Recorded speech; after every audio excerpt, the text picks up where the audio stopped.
Alright guys, welcome back to another Opera Omnia video where we're going to be talking about Fang and her LD ability. Basically this video is going to be defending Fang, but also explaining how her LD ability works, because I feel like some players are missing some key points and not really looking above and beyond on her kit and what she actually brings to team comms, because when you really look at it, you can actually take advantage of her LD ability and the debuff that she inflicts on the enemies because of one key thing on her base kit, and that is going to be her E-sphere slot. We're going to get into that, and I'm going to explain why, because of this one key thing is what's going to help her with her LD ability. So with that being said, as always, if you guys do enjoy the video, consider liking the video and subscribing for future Opera Omnia content. Let's go ahead and get into it. Let's talk about Fang's LD ability and why it's actually a very good ability, and why I think people are going a little too quick on the hot takes with Fang. So shout out to Zeta Kai for the translations that was posted last night. Now, what we're going to look into with these translations is I'm going to skim through these translations, but I'm going to focus on just a couple things with Fang's kit. Then what I'm going to do is I'm going to show a little bit of gameplay, not too much gameplay. Like, I'm not going to show like a 10-minute gameplay, but I'm going to just show off just one important thing with Fang in just like I don't know, like a minute bit of gameplay. Sure, we'll go with that. So again, shout out to Zeta Kai for the translations. Now, with her LD ability has 4 uses. She gives herself a buff called Aggression, and then whenever she uses her LD ability, she inflicts 3 debuffs on them, which lasts for 6 turns. Now, the buff Aggression gives her an increase in brave damage dealt when attacking debuff targets. She gets Overflow, and she gets a 20% HP damage delta. She also inflicts a 3-turn debuff called Daze on targets when inflicting a debuff.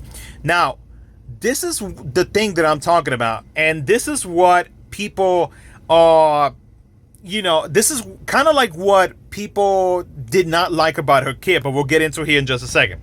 To herself, she gets a 3-turn power chain when launching the target. Now, the debuff Daze makes it so that whenever the enemies get attacked, you get an increase in brave damage taken and a 40% HP damage taken.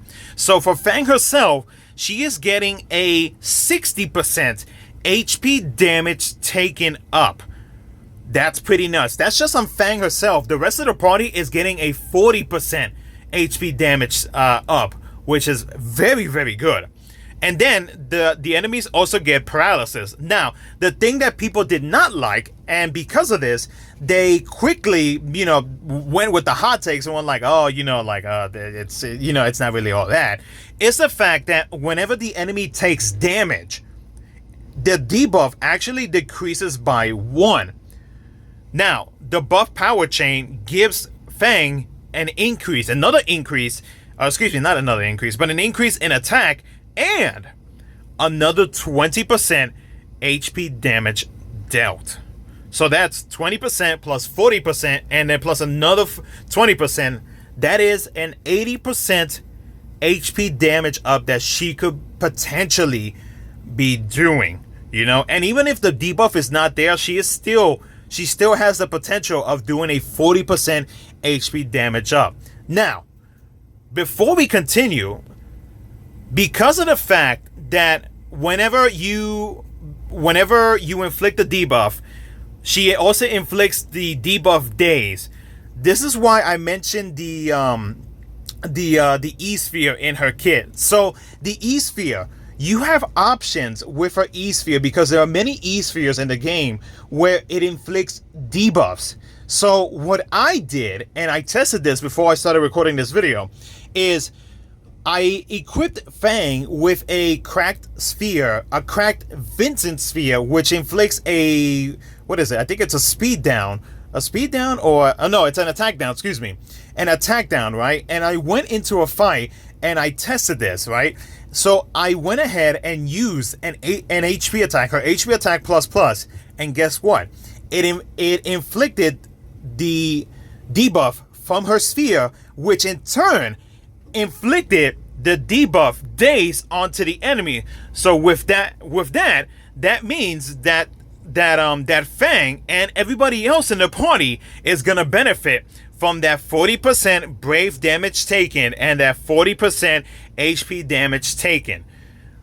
That is basically a way to be able to get around the whole decrease on the daze debuff going down every time the enemy is getting attacked. If it wasn't for the fact that Fang did not have that East slot in her base kit, then I can understand why people would say like, oh, then, Fang is not really all that. And, I would probably be on your side. But because of the fact that she has that E-Sphere slot available to be able to equip an E-Sphere that is able to inflict the debuff, it makes it much easier and much faster to be able to constantly inflict that daze debuff over and over and over without having to use say her skill 1, her skill 2, her EX, or her LD over and over and over. Now, she did get increases, like if we go into her rework, she did get increases into her in her base kit. Like her skill 1, she got an increase in uses by 5. Now her skill 1 got 12 uses. Her skill 2 got an increase by 3, so now she has 9 uses. And then of course with her EX ability charges up at a pretty decent rate. So aside from that, if you were to combine Fang with somebody that provides a good amount of brave battery, or if you combine Fang with somebody with a strong burst effect that is able to recover a good amount of brave, Fang would be providing a strong amount of HP damage up to the party and to herself. Now, one other thing about her that I did not mention just yet is going to be her C65. Remember, her C65 was one of the first HP damage up that was provided to the party. So now that she got her crystal level 90, her HP damage up was increased to 4 actions now. So with that being said, you're getting a very good amount with Fang.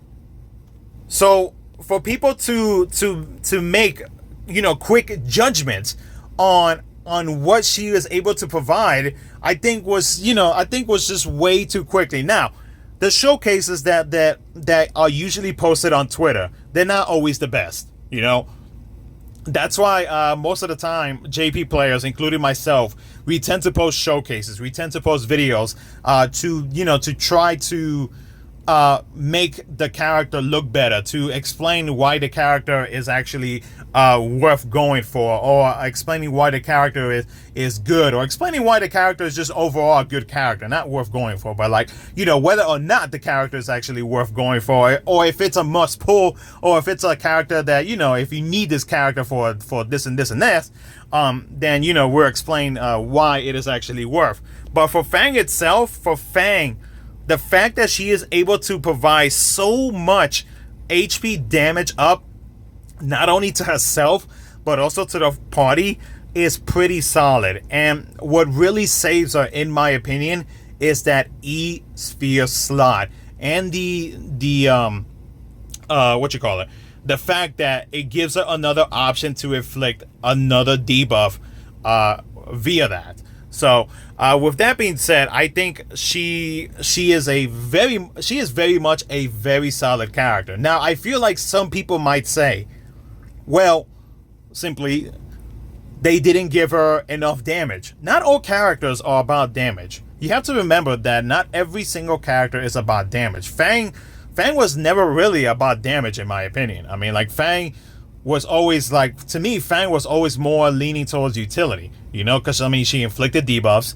I mean, her C65 provided HP damage up, and then she launched.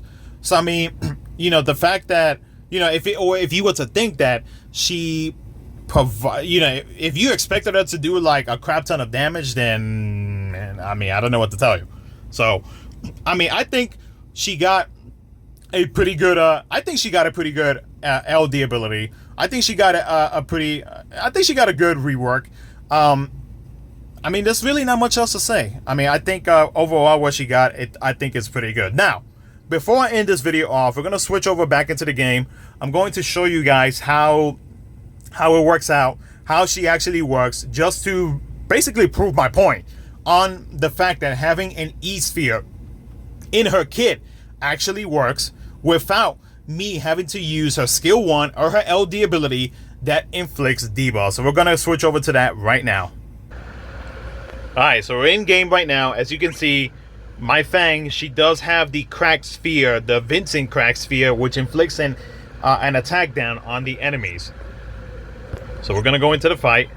I forgot to take off auto, but oh well. We'll take it off as soon as we get in game.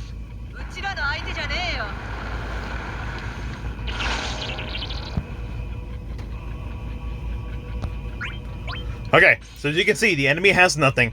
So if we just do a normal HP attack, you're going to see that the Vincent Crack Sphere is going to activate. A debuff is going to be implemented, and the Daze Frame debuff is also going to be implemented as well.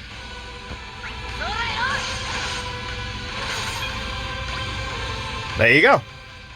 So as you can see, whatever type of action Fang will do, that debuff gets inflicted.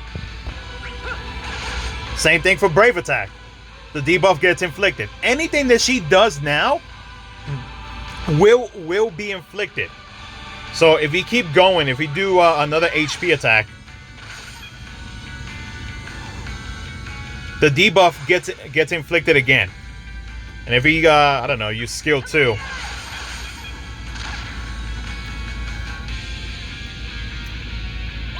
it got inflicted again. Now, as you can see, like, it starts off at 3, but because we are attacking, it goes down by 2. So, you know, it still works out either ways. But as you can see, it gets constantly added over and over and over. Now, if we use I don't know, if we use an LD ability again, or not again, but if we use it now, you're gonna see all the debuffs are gonna get inflicted. This thing might die, actually. Yeah, it will die. But yeah, I mean, this basically just proves my point that, like, with that E-sphere, it really helps her out a lot. And then if you also looked at the amount of Brave damage via her HP attack, you would have noticed that she gained a bunch of HP damage up from the debuff as well.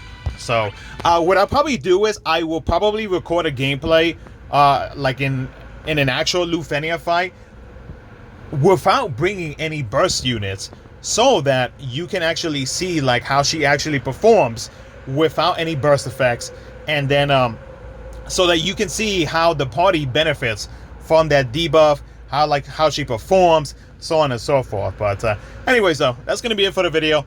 Hopefully I proved my point. Hopefully I defended her as much as I can.